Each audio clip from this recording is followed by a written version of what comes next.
Everyone, कैसे हैं आप सब लोग। आई होप आप सब अच्छे होंगे। एंड मैं आज बहुत दिनों बाद वीडियो शूट कर रही हूँ। एंड मैंने इतने टाइम से कोई भी वीडियो अपलोड नहीं करी थी। एक शॉर्ट्स मैंने अपलोड किया था, अगर आपने नहीं देखा हो तो आप जाके देख सकते हैं एंड आपको पता चल जाएगा मैं इतने दिनों से वीडियो क्यों नहीं अपलोड कर रही थी। मतलब कुछ रीजंस थे, कुछ काम था जो कंप्लीट करवाना था, बेसिकली काउंसलिंग से रिलेटेड, क्योंकि अब काउंसलिंग भी स्टार्ट हो चुकी है, लाइक रजिस्ट्रेशन वगैरह स्टार्ट हो चुके हैं। चॉइस फिलिंग हो चुकी है, अभी चल रही है, मतलब चॉइस फिलिंग अभी क्लोज नहीं हुई है। सो उसका ही रिलेटेड काम था, तो वो वही करने में मैं थोड़ी बिजी थी। अभी थोड़ा सा टाइम मिला है तो मैंने सोचा वीडियो शूट कर ली जाए। और बहुत ही इम्पोर्टेंट टॉपिक है आज का। मेरा वीडियो शूट करने का पर्पस बहुत इम्पोर्टेंट है आज, क्योंकि ये एक ऐसा टॉपिक है जिसपे मैंने बहुत पर्सनली स्ट्रगल किया है right from class 11th। So it is test analysis. And test analysis मतलब मेरा स्ट्रगल की स्टोरी अगर मैं सुनाऊं तो 11th में मैंने टेस्ट एनालिसिस बिल्कुल भी नहीं किया था, क्योंकि मुझे लगता था कि एक तो मेरे को समझ में नहीं आता था कि मैं करूं कैसे टेस्ट एनालिसिस। लाइक लोग बोलते हैं कि जो गलती हुई है वो लिख लो, तो मेरे को समझ में नहीं आता था मैं उस गलती को लिखूं कैसे, और फिर वो रिवाइज करने के लिए क्यों कहते हैं। तो फिर मैंने किया नहीं, मतलब पूरे 11th मैंने नहीं किया टेस्ट एनालिसिस। इनफैक्ट 12th में भी बहुत अच्छे से नहीं किया था, लेकिन लास्ट में जब मेरे फुल सिलेबस टेस्ट चल रहे थे ऑलमोस्ट दिसंबर से, फिर मैंने करना शुरू किया था दिसंबर 2023 से टेस्ट एनालिसिस। सो अगर मतलब मैं टेस्ट एनालिसिस की बात करूँ तो कई बच्चों को तो मतलब कई बच्चे करते ही नहीं है टेस्ट एनालिसिस। कुछ करते हैं तो उसे रिवाइज नहीं करते, और कुछ लोगों को समझ में नहीं आता कि करना कैसे है टेस्ट एनालिसिस। तो आज मैं अपना मेथड शेयर करने वाली हूँ जो मैंने फिगर आउट किया इतना लंबे प्रोसीजर के बाद, after 11th 12th then one drop then second drop. तो आज मैं अपना मेथड शेयर करूंगी टेस्ट एनालिसिस का। So let's start the video. मतलब वैसे तो टेस्ट एनालिसिस का सबका अपना अपना तरीका हो सकता है, लेकिन मतलब मेरा जो पर्सनली तरीका था, इट वाज मैं पूरे पेपर को गो थ्रू करती थी। सबसे पहले तो मैं जो मैंने छोड़े हुए क्वेश्चन होते थे मेरे, वो टेस्ट वाले दिन या टेस्ट से अगले दिन सबसे पहले मैं उन्हीं को अटेम्प्ट करती थी। जब मतलब मैं बिल्कुल towards the end of NEET 2026 जा रही थी, जब आने वाला था नीट 2026, तब तो बिल्कुल ही ये पैटर्न फिक्स था। मतलब मैं आती थी एंड आके सबसे पहले अपने मतलब छोड़े हुए वाले क्वेश्चंस मैं दोबारा से अटेम्प्ट करती थी। एंड वहां से मुझे एक चीज मेरी पकड़ में आई मेरे पैटर्न में, दैट इज कि मतलब वहां मेरे पे अंडर प्रेशर क्वेश्चंस नहीं बन रहे, टाइम के प्रेशर होने की वजह से समवेयर मैं वो टाइम का प्रेशर अपने ऊपर ले रही हूँ, जिस वजह से मैं थोड़ा ब्लैंक हो जा रही थी क्वेश्चंस में पढ़ने के बावजूद। मतलब मेरे को वो क्वेश्चन जब मैं रीड आउट कर रही हूँ, मेरे को तभी समझ में नहीं आ रहा वो क्वेश्चन, लेकिन जब मैं घर आके उसे बिना टाइम बाउंडेशन के आराम से सोच के कर रही हूँ, तो मुझे उसकी अप्रोच आती है। इसका मतलब अप्रोच आने में प्रॉब्लम नहीं है, मैं वहाँ प्रेशर ले रही हूँ उसका प्रॉब्लम है। तो फिर मैंने उसको धीरे-धीरे सॉर्ट किया। मैंने सोचना स्टार्ट किया कि ठीक है, जितने भी बनेंगे फिजिक्स में, बेसिकली मेरे साथ ये प्रॉब्लम फिजिक्स में होती थी। बायोलॉजी, केमिस्ट्री ठीक हो जाते थे, फिजिक्स में ये मेरे साथ दिक्कत हो जाती थी कि क्वेश्चंस में मैं ब्लैंक हो रहा है मेरा माइंड। तो फिर मैंने स्टार्ट यही किया था कि ठीक है, हम बायोलॉजी और केमिस्ट्री पहले पूरा बना लेंगे एंड उसके बाद मैं फिजिक्स बनाऊंगी। तो फिजिक्स में जितने भी मेरे से बन पाएंगे उन्हें बनाऊंगी, लेकिन आराम से ही बनाऊंगी, क्योंकि जल्दी जल्दी करके और फिर उन्हें गलत कर दो, कोई सेंस नहीं बनता। तो इसलिए फिर मैंने फिजिक्स में मतलब फिर यही स्ट्रेटेजी अप्लाई करनी स्टार्ट करी। तो इसलिए पूरा पेपर का एनालिसिस करना बहुत इंपॉर्टेंट होता है, स्टार्टिंग फ्रॉम जो क्वेश्चन आपने छोड़े। एंड क्योंकि अभी रिजल्ट थोड़ा लेट आता था, क्योंकि मैं एल डीएलपी में थी, तो एक एक दो दिन डिले होके आता था रिजल्ट। तो उसमें फिर जब रिजल्ट आता था, और कई बार मैंने मतलब आंसर की मेरे को मिलती नहीं थी तो मैं लाती नहीं थी। तो जब रिजल्ट आता था उसी से मेरे को पता चलता था कौन कौन से क्वेश्चन गलत हैं एंड कौन कौन से सही हैं। तो फिर मैं क्या करती थी, जो अपने गलत वाले क्वेश्चंस हैं उनको देखती थी सबसे पहले। उनको फिर अपनी मिस्टेक कॉपी में लिख लेती थी। लाइक अगर कोई क्वेश्चन नंबर 5 गलत है, लेट्स से, तो उसको मैं क्वेश्चन को भी लिखती थी, क्योंकि कई लोग नहीं लिखते क्वेश्चन को, वो उनकी चॉइस है। बट मेरा मेरा मानना था कि अगर मैं बना ही रही हूँ मिस्टेक कॉपी, तो वो ऐसी होनी चाहिए कि मेरे को अपना पेपर भी खोलने की ज़रूरत नहीं पड़े, और मैं मतलब वहीं पे क्वेश्चन हो, वहीं पे सॉल्यूशन हो।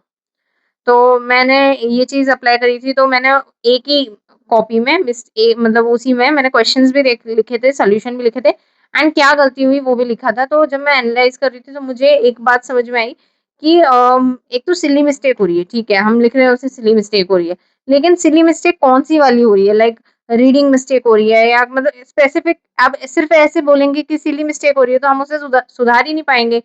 क्योंकि मेरे साथ एक गलती ये भी हुई थी जब मैंने 12th में बनाया था, मैंने काफ़ी मिस्टेक्स को अपने जस्ट रैंडम सिली मिस्टेक लिख दिया था। तो रैंडम सिली मिस्टेक नहीं होती है, कई कई आपको निकालना पड़ेगा कि कैलकुलेशन एरर हुआ था, रीडिंग मिस्टेक हुई थी या हमने पहले कोई अप्रोच चुनी एंड हम उसपे टिके नहीं रहे, हमने अप्रोच चेंज कर दी या बीच में हम मतलब हमारा मतलब रास्ता ब्लर हो गया, हम दिखा ही नहीं हमें आगे क्वेश्चन में कहाँ जाना है।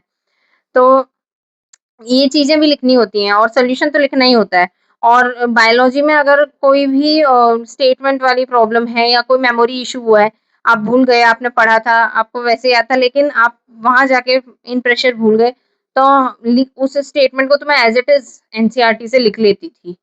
तो ये मेरा अभी क्या है मेरे पास टेस्ट एनालिसिस वाली कॉपी नहीं है, तो अगर होती तो मैं फिर उसके पिक्चर शो कर देती। और मेरे पास अपनी बस कांसेप्ट कॉपी की मतलब कांसेप्ट कॉपी है। सो कांसेप्ट कॉपी मैं आपको at the end of the video में शो कर दूँगी एंड मैं कुछ अपने नीट के पेपर्स भी शो करूँगी, वो मैंने बाकी पेपर्स अब मेरे पास नहीं है, तो वो मैंने हटा दिए हैं। तो अब मेरे पास वो पेपर्स तो है नहीं, तो मेरे पास जो नीट के पेपर्स हैं, मैं उन्हीं से आपको शो करने की कोशिश करूँगी कि मैं अपना एनालिसिस कैसे करती थी। तो जो सबसे पहला पॉइंट हमने कवर किया दैट इज़ फिज़िक्स का एनालिसिस कैसे करना है इनफैक्ट पूरे पेपर का। तो सबसे पहले हम अपने छोड़े क्वेश्चन्स देखेंगे, जिस दिन हम पेपर देके आए हैं उसी दिन या फिर अगले दिन उससे एंड फिर हमारे जो गलत हुए क्वेश्चन्स हम उन क्वेश्चन्स को देखेंगे। उसके बाद अब हमें पूरा पेपर एनालिसिस करना है, क्यों? क्योंकि कई बार हमने कुछ क्वेश्चन्स एक तो हमने तुक्के में सही कर दिए होते हैं, ठीक है? हालाँकि मेरे साथ वो केस कम होता था क्योंकि मैं प्रेफ़र करती थी मैं उसी को अटेम्प्ट करूँ जो मेरे को 100% तरीके से सही तरीके से आता है। तो इसलिए वो गेस वाला केस मेरे साथ कम होता था और जो गेस होते थे अधिकतर वो गलत ही हो जाते थे, तो वो गलत वाले उसमें ही आ जाते थे। तो फिर लेकिन मैं पूरा एनालिसिस करती थी, तो इसमें मतलब मैं बेसिकली जो देखती थी वो ये देखती थी कि हर क्वेश्चन को मैं एक बार दोबारा पढ़ के एंड अपने दिमाग में ये बैठाऊँ कि ये फर्स्ट अटेम्प्ट का था, सेकंड अटेम्प्ट का था, थर्ड अटेम्प्ट का था, ये लीव करने वाला क्वेश्चन था। क्योंकि कई बार आपने जो गलत किया हो सकता है वो कई बार करने वाले क्वेश्चन हो ही ना, वो लीव करने वाले क्वेश्चन्स हों। तो ये बहुत मतलब ये इस मेथड पे बहुत काम करना सिखाता है कि अटेम्प्ट स्ट्रेटजी जो होती है ना, उसपे बहुत काम करना सिखाता है। लाइक हम अगर इनको प्रैक्टिस पेपर्स में बार-बार घर पे आके जब वो पेपर हमारे पास है विदाउट टाइम लिमिट या कई बार टाइम लिमिट पुट करके लाइक हर सेक्शन को मैं 15 मिनट्स 20 मिनट्स का पुट कर दूँ एंड मैं उसका सॉल्यूशन नहीं करूँगी। मैं उसको सिर्फ ये देखूँगी कि मैं इसको फर्स्ट अटेम्प्ट का लिखूँगी, सेकंड अटेम्प्ट का लिखूँगी, थर्ड अटेम्प्ट का लिखूँगी, लीव करूँगी। अब जैसे फर्स्ट अटेम्प्ट अब मान लो मैं केमिस्ट्री में बताऊँ कि फर्स्ट अटेम्प्ट का क्वेश्चन वो होगा जो बिल्कुल थ्योरेटिकल होगा, आप देखते ही टिक करोगे, ठीक है? जैसे ऑर्गेनिक के बहुत ही बेसिक वाले क्वेश्चन जो होते हैं, जो बिल्कुल नेम रिएक्शन वाले क्वेश्चन होते हैं।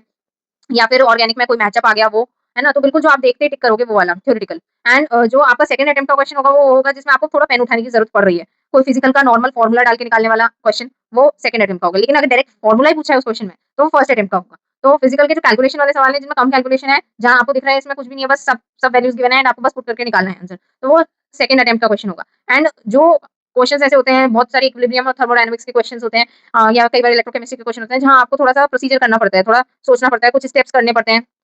पहले कुछ निकाल के देन कुछ निकालना होता है। तो मतलब पहले आपसे कोई एक वैल्यू निकालेंगे, फिर उस एक वैल्यू के थ्रू दूसरी एक फाइनल वैल्यू निकलवाएँगे। तो वो जब निकलवाना होता है, तो वो थर्ड अटेम्प्ट का क्वेश्चन हो जाता है एंड कई क्वेश्चन्स ऐसे होते हैं जो आपको लीव करने होते हैं, वो डिपेंडिंग अपॉन मतलब हर किसी पे अलग-अलग वेरी करता है कि कौन-कौन सा क्वेश्चन लीव कर रहा है, डिपेंडिंग अपॉन कि उसके क्या वीक टॉपिक्स हैं, उस अकॉर्डिंग वो लीव कर सकता है उसे। लाइक जब मेरे को लगता था कि यार ये वाला चैप्टर अब मेरे को थोड़ा कम याद है या मेरे को उतना अच्छे से याद नहीं है, तो मैं उस क्वेश्चन का थोड़ा लीव करने का मतलब उसको चैप्टर के क्वेश्चन्स थोड़ा लीव करने का प्रेफर करती थी उस टेस्ट में। फिर मैं आके उसे घर आके रिवाइज़ कर लेती थी चैप्टर को, तो थोड़ा स्मूथ हो जाता था या मेरे को लगता था कई बार क्वेश्चन प्रैक्टिस की कमी है, तो मैं क्वेश्चन प्रैक्टिस कर लेती थी।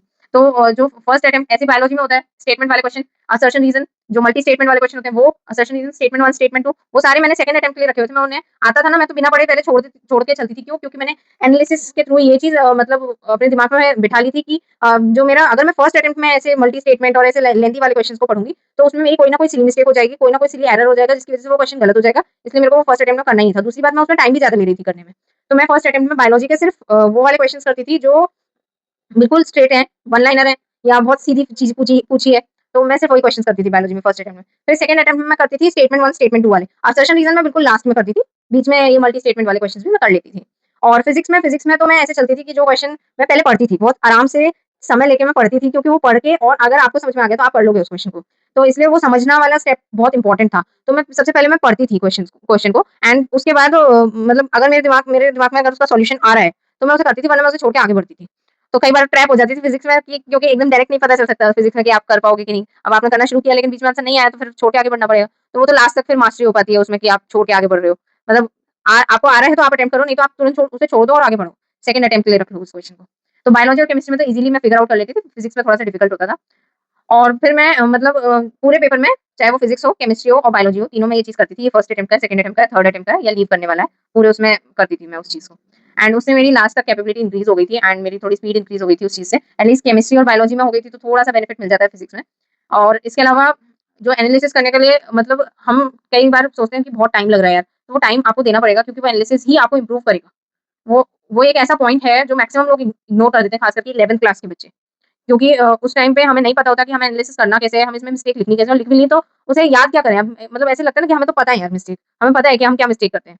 तो द थिंग इज़ हमें पता है वो हम क्या मिस्टेक करते हैं, लेकिन अगर हम बार-बार रिवाइज़ करेंगे तो हमारे माइंड को भी पता हो जाएगा कि ये मिस्टेक नहीं करनी है। इफ हम पढ़ते वक़्त नोट को इग्नोर कर देते हैं, तो हम बार-बार अपने माइंड को याद दिलाएँगे ओके नोट को इग्नोर नहीं करना है, नोट पे सर्कल करना है, हमें अंडरलाइन करना है। तो हमें वहाँ याद रहेगा कि सर्कल किया, अंडरलाइन किया तो हमें पता चल गया यहाँ नोट लिखा है।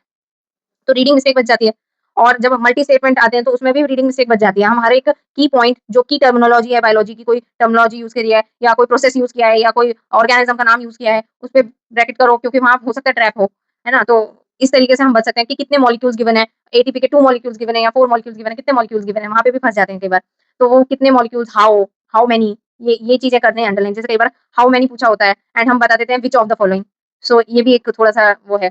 एंड कई बार फिजिक्स में क्या होता है या केमिस्ट्री में जो सॉल्विंग वाले क्वेश्चंस होते हैं, उनमें क्या होता है एक वैल्यू पूछी होती है फिर उससे दूसरी वैल्यू निकलवाई होती है। तो हम क्या करते हैं कई बार वो एक वैल्यू जो आई हमने उसको ही टिक कर दिया जबकि पूछी कौन-सी थी दूसरी वैल्यू।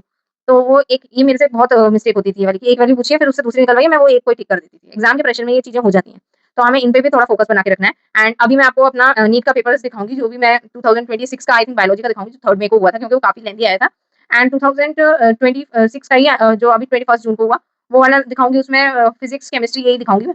एंड 25 का भी मैं दिखाऊँगी कि मैंने कितना ब्लंडर किया था एंड 24 का भी। और बेसिकली उसी में मैं आपको इंडिकेट करते चलूँगी कि कैसे आपको डिसाइड करना है कि आप फर्स्ट अटेम्प्ट करो, सेकंड अटेम्प्ट करो, थर्ड अटेम्प्ट करो या लीव करो। ये स्ट्रैटेजी बहुत यूज़फुल होती है।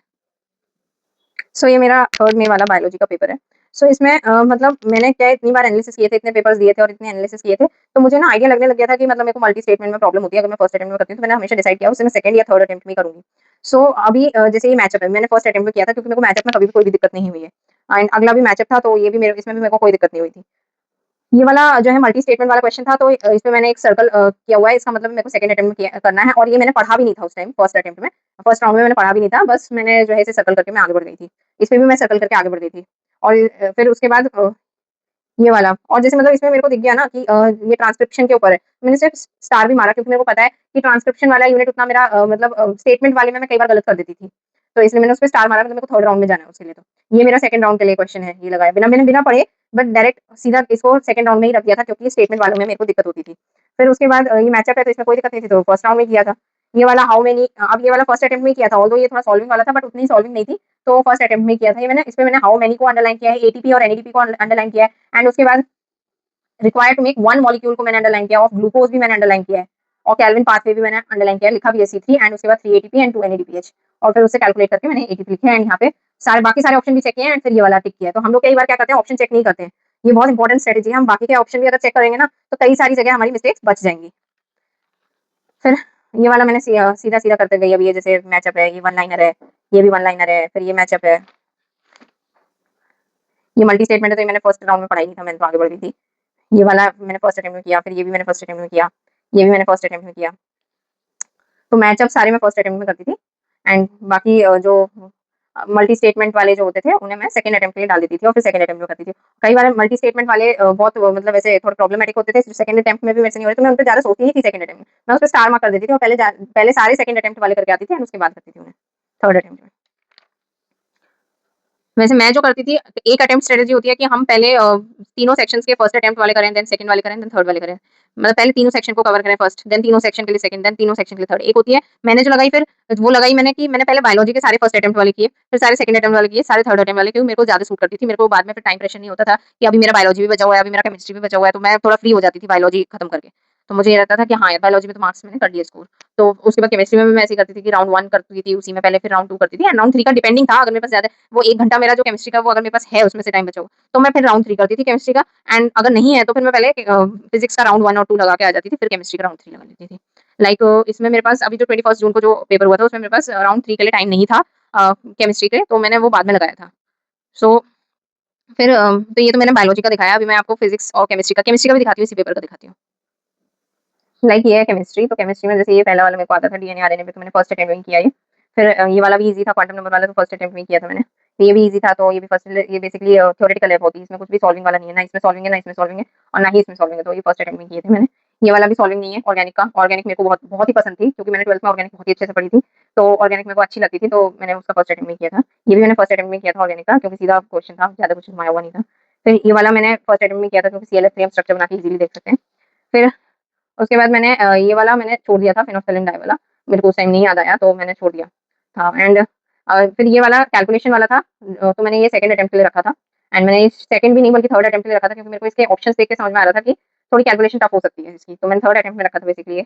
एंड उसके बाद ये वाला मैंने फर्स्ट अटेम्प्ट में कर लिया था, मैचअप, तो ये मैचअप भी मैंने फर्स्ट अटेम्प्ट में कर लिया था। देन इनकरेक्ट फाइंड आउट करने वाला ये भी मैंने फर्स्ट अटेम्प्ट में कर लिया था, क्योंकि मेरे को स्टेटमेंट्स याद थे, IUPAC वाला था और मतलब स्टेटमेंट्स ईजी थे इसके, तो ये फर्स्ट अटेम्प्ट में हो गया था। एंड ये मैंने मतलब छोड़ दिया था, पता नहीं क्यों छोड़ा, तो मेरे को भी थोड़ा-सा ये वाला लगता है कि ये वाला नहीं छोड़ना चाहिए था मुझे, क्योंकि मुझे लगता है ये थोड़ा-सा ईज़ी क्वेश्चन हो गया छोड़ने वाला, क्योंकि इसमें ऑप्शंस काफ़ी दूर-दूर थे, मेरे को नहीं छोड़ना चाहिए था, उससे मैंने देखा नहीं कि ऑप्शंस दूर-दूर हैं, मैं सॉल्व कर सकती थी इसे। पर ऐसा क्वेश्चन मैंने थर्ड अटेम्प्ट के लिए रखा था फिर। फिर मैंने ये वाला किया, ये वाला मेरे को थोड़ा-सा ट्रिकी लगा था, थोड़ा टाइम लगा था, लेकिन मैंने फर्स्ट अटेम्प्ट में कर लिया था। ये भी मैंने फर्स्ट अटेम्प्ट में कर लिया था। एंड मैचअप तो मैं फर्स्ट अटेम्प्ट में कर ही रही थी, वन लाइनर्स भी कर रही थी, एंड जो थ्योरेटिकल हो रहे थे वो भी कर रही थी। एंड जैसे ये ऑर्गेनिक था, ये भी कर लिया था मैंने, मेटामर्स पहचाने थे इसमें तो सिंपल। ये मैचअप था तो ये भी किया था मैंने। एंड ये वाला जैसे सॉल्विंग वाला था, तो ये मैंने छोड़ दिया था, तो या तो मैं छोड़ रही थी या फिर मैं सेकंड या थर्ड अटेम्प्ट के लिए रख रही थी इसे। इसे मैंने सॉल्व करके देखा था, पर मेरा आंसर नहीं आ रहा था। तो और ये वाला मैंने फर्स्ट अटेम्प्ट में ही कर लिया था। अब जैसे मैं बताऊँ, ऑर्गेनिक मेरे को बहुत पसंद थी, लेकिन ऑर्गेनिक का ये वाला क्वेश्चन थोड़ा-सा मेरे को डाउटफुल लगा। इसमें 2 ऑप्शंस मेरे को काफ़ी सिमिलर लग रहे थे, तो मैंने नहीं किया ये, मैंने छोड़ दिया फिर कर। और मैंने इसे रखा भी थर्ड अटेम्प्ट के लिए था, क्योंकि मेरे को थोड़ा बड़ा लग रहा था ये देखने से ही, और देखने से ही थोड़ा ऐसा लग रहा था मतलब थोड़ा केस बेस्ड है, मतलब आपको कुछ सिचुएशन दी है कि आप लैब में ऐसे-ऐसे ये डाला आपने, ये लिया, फिर ड्रास्टिक ऑक्सीडेशन हुआ, और वो थोड़े से पहचानने मुश्किल होते हैं, आपको चेन ऑफ रिएक्शन देखनी होती है पूरी। फिर फिर जो मेरे को टफ लगते जाते थे, मैं उन्हें सेकंड या थर्ड अटेम्प्ट के लिए रखती जाती थी अकॉर्डिंगली, और जो ईज़ी होते थे उन्हें मैं फर्स्ट अटेम्प्ट में कर लेती थी। सो ये मेरा केमिस्ट्री का पेपर था। एंड अब लास्ट जो बचा है दैट इज फिजिक्स का पेपर। एंड वो थोड़ा सा ये जितना भरा भरा दिख रहा था केमिस्ट्री और बायोलॉजी का पेपर, वो थोड़ा सा खाली लगेगा, क्योंकि फिजिक्स में ही मेरे मैक्सिमम क्वेश्चन मैंने छोड़े थे। थोड़ा टाइम की भी मेरे ऊपर मतलब कमी, क्या प्रेशर ज्यादा हो गया था टाइम का, थोड़ा सा पेशेंसली बनाती तो और अच्छा हो सकता था स्कोर मेरा। अभी 568 है, तो थोड़ा 588 के आसपास हो सकता था, 588 590 के आसपास। सो हाँ, वो थोड़ी फिजिक्स में थोड़ी सी कमी रह गई पेपर अटेम्प्ट करते वक्त। तो अभी मैं आपको फिजिक्स का पेपर दिखा देती हूँ। हालाँकि ये जो पेपर है ये 3rd मई का पेपर है। तो 21st जून का तो मैंने अभी आपको नहीं दिखाया, क्योंकि मेरे को पर्सनली फ़ील हुआ कि 3rd मई का जो बायोलॉजी का पेपर था वो थोड़ा अच्छा था। 3rd मई का बायोलॉजी का पेपर अच्छा था, तो इसलिए मैंने अभी 3rd मई का ही पेपर दिखाया। फिर आपको केमिस्ट्री का भी, एंड अभी मैं फिजिक्स का भी 3rd मई का ही दिखा देती हूँ आपको पेपर। एक बार मतलब फिजिक्स का मैं जो है 21st जून का भी दिखा दूँगी पेपर। अभी 3rd मई का दिखा देती हूँ, तो उसके बाद कंसेप्ट डायरी भी दिखाऊँगी। ये है मेरा मतलब इसका 3rd मई वाला फिजिक्स का पेपर। तो ग्राफ वगैरह के क्वेश्चंस मेरे को ईज़ी लगते थे, तो मैं बना लेती थी फर्स्ट अटेम्प्ट में। अब ये वाला मेरे से उस टाइम नहीं बना था, फर्स्ट अटेम्प्ट में पता नहीं क्यों, तो सेकंड अटेम्प्ट के लिए रख दिया था मैंने। ये मेरे से भी इसकी कैलकुलेशन नहीं आ रही थी, तो इसलिए मैंने इसे सेकंड अटेम्प्ट में रख दिया था। इसमें वैसे भी थोड़ा-सा किलो वॉट और वॉट का थोड़ा-सा अंतर देना था, तो इसलिए भी। ये फर्स्ट अटेम्प्ट में कर लिया था, ये तो वो मैचअप था। ये भी मतलब मैंने फर्स्ट अटेम्प्ट में कर लिया था। इसमें मैक्सिमम क्वेश्चन जो है ये फर्स्ट अटेम्प्ट में मैंने किए हैं। एंड ये भी, ये भी। ये वाला मेरे से उस टाइम नहीं हुआ था फर्स्ट अटेम्प्ट में, तो मैंने सेकंड अटेम्प्ट के लिए रख लिया था। तो फिजिक्स में मेरा ऐसे ही था, जो मेरे से हो रहा है उसको मैं फर्स्ट अटेम्प्ट में करती जा रही हूँ, जो मेरे को समझ में आते जा रहे हैं, एंड जो मेरे को समझ में नहीं आ रहे हैं दैट इज़ उनको मैं सेकंड या थर्ड अटेम्प्ट में रख रही हूँ। सो ये फर्स्ट अटेम्प्ट, ये मैंने थर्ड अटेम्प्ट में रखा था। लाइक मैंने इसे सेकंड अटेम्प्ट में थोड़ा ट्राई किया था, और तो लेकिन मेरे से नहीं हुआ था, तो मैंने थर्ड में रखा था इसे। Same with this. ये थोड़े जो वैसे थ्योरेटिकल क्वेश्चन थे उन्हें मैं फर्स्ट में ही कर लेती थी। ये सेकंड में किया था, इनफैक्ट थर्ड में किया था। मेरे को काफ़ी टाइम लग गया था ये वाला क्वेश्चन करने में, पता नहीं। तो आपको थोड़ा डिसीजन लेना पड़ेगा, कौन सा आपको सेकंड, थर्ड, फर्स्ट अटेम्प्ट में और कौन सा लीव करना है, वो आपको डिसीजन लेना पड़ेगा। अभी मैं आपको 21st जून वाला पेपर भी दिखाती हूँ। सो ये मेरा 21st जून वाला पेपर है। मैंने इसको पीछे से करना शुरू किया था फिजिक्स को, तो 45th से मैंने स्टार्ट किया था। 45th वाला मैंने छोड़ दिया था। थोड़ा टाइम का प्रेशर बिल्ड होने लग गया था ना, तो फिर मैंने अपने आप को थोड़ा कूल किया। तो 45th के बाद मैंने फिर बनाने शुरू किए थे क्वेश्चंस, और सब में अंडरलाइनिंग देखेगा और नीटली सॉल्व करना है। तो ये अंडरलाइन वाला पार्ट एंड नीटली सॉल्व करने वाला पार्ट सारे सेक्शंस में अप्लाई करना है, whether it is physics, chemistry और बायोलॉजी। ये तो फर्स्ट अटेम्प्ट के क्वेश्चन थे, ये मैंने फर्स्ट में किया था, ये मैंने फर्स्ट में किया था। देन ये भी मैंने फर्स्ट में कर लिया था।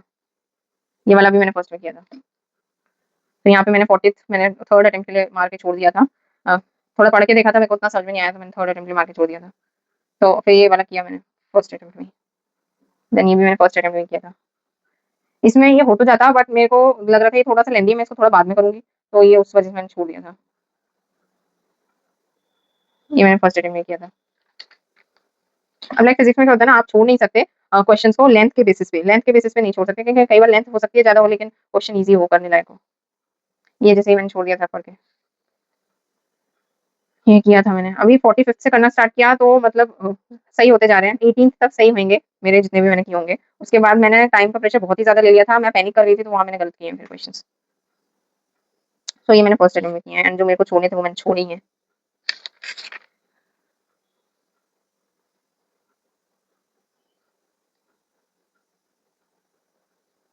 अब 20th क्वेश्चन पे आ गए एंड यहाँ 18 से गलत होने स्टार्ट हो गए थे ये।